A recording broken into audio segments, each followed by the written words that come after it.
নামাজের তাকিদ ও ফজিলত সম্পর্কীয় 40টি হাদিস পর্ব 4 নাম্বার 31। আল্লাহর নিকট সবচেয়ে প্রিয় আমল আউয়াল ওয়াক্তে নামাজ পড়া। নাম্বার 32।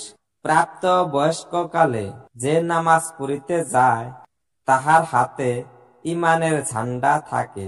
নাম্বার 33। জোহরের পূর্বে 4 রাকাত নামাজ তাহাজ্জুদের 4 রাকাত নামাজের সমতুল্য। নাম্বার 34। জোহর নামাজের পূর্বে 4 রাকাত সুন্নত 4 রাকাত তাহাজ্জুদের সমপরিমাণ। নাম্বার 35। মানুষ যখন নামাজে দণ্ডায়মান হয় তখন আল্লাহর রহমত তাহার দিকে রুজু হয়। নাম্বার 36।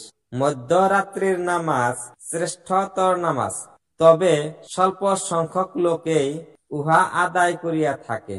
নাম্বার 37।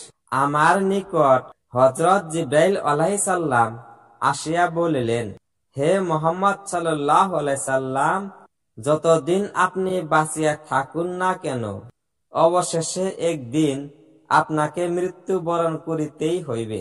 আর যাহাকে ইচ্ছা ভালোবাসুন না কেন একদিন তাহার নিকট হইতে পৃথক হইতেই হইবে। আর ভালো মন্দ যে আমলেই করুন না কেন উহার প্রতিদান অবশ্যই পাইবেন। উহাতে কোনো সন্দেহ নাই যে মুমিনের শারাফাত ও বুজুর্গি তাহাজ্জুদের মধ্যে। নাম্বার 38। রাত্রের 2 রাকাত নামাজ দুনিয়ার সবকিছু হইতে উত্তম।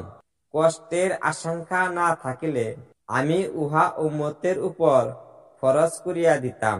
নাম্বার 39। তাহাজ্জুদের নামাজ অবশ্যই পড়িবে, কারণ তাহাজ্জুদ পড়া নেক বান্দাদের তরিকা আর আল্লাহর নৈকট্য লাভের কারণ। তাহাজ্জুদ গুনাহ হইতে বিরত রাখে, উহা কৃত অন্যায় হইতে ক্ষমা লাভের উপায়।